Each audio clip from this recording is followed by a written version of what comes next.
Hey everybody, welcome back to Swiftlessons for another mini lead guitar tutorial. Have you ever been jamming over top of a chord progression, making use of that tried and true, one-size-fits-all major pentatonic scale? When suddenly a strange chord change will come in, causing all of your lead work to fall apart? Of course, this is a problem that every lead player encounters from time to time and needs to learn how to deal with. Now, the problem happens because very often songwriters fit into their compositions these things that we call borrowed chords, chords that are taken from other scales other than the common major scale.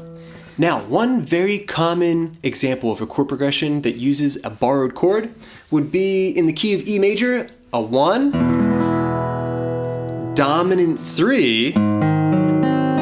This chord is usually minor in a major key, but this right here, that dominant 7 chord, has so much flavor and it sounds great. Then the 4 chord, A major, and the 5 chord, B major. Alright, so a great progression, one that's very fun to jam over top of, but a little bit tricky, again, because it has that borrowed chord in there.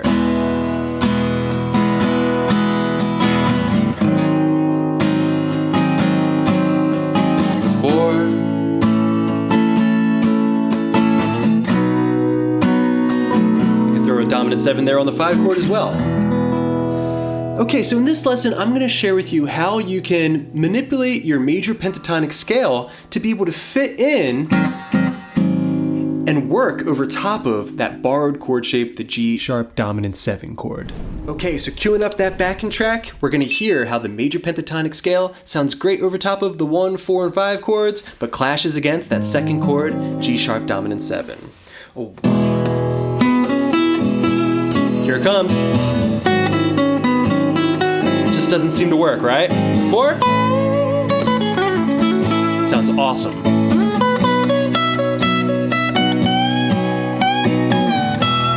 All right. It sounds great over the 5 chord as well.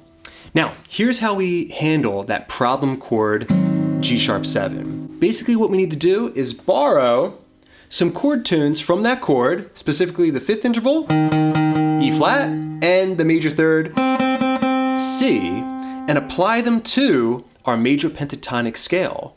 So I can find a C note here on the D string, just like that, and I can find an E flat note here, right there on the 8th fret of the G string. Additionally, I can find another C note right there on the 13th fret of the B string. And that right there will give me everything I need to be able to play over top of that chord change successfully. Okay, so let's hear how it's going to sound now, adding in some C notes and also that E flat note, which happens to be in the full 7-note version of the scale. Okay, so one more time, the backing track. Right there, I found it.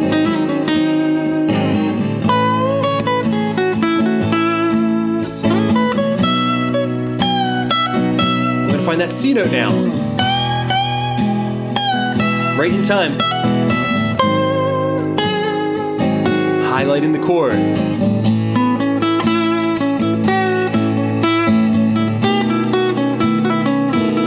Back to business as usual.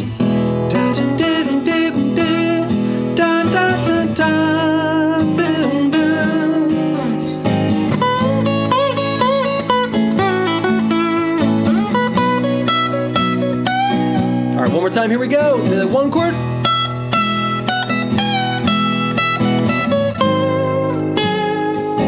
Highlighting that chord, the 4.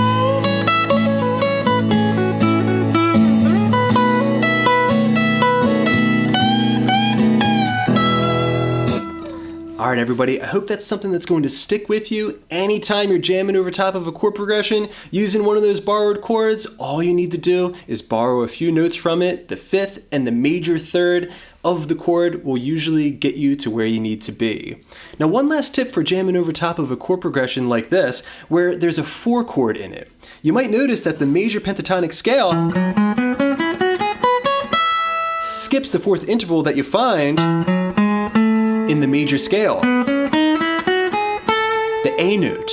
So that might be a good note to add in when you're jamming over top of the 4 chord, A major. Check it out. Following the progression. Here comes the 4 chord. The 5 chord.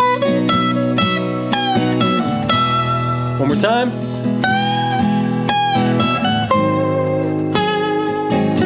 And the 4 chord.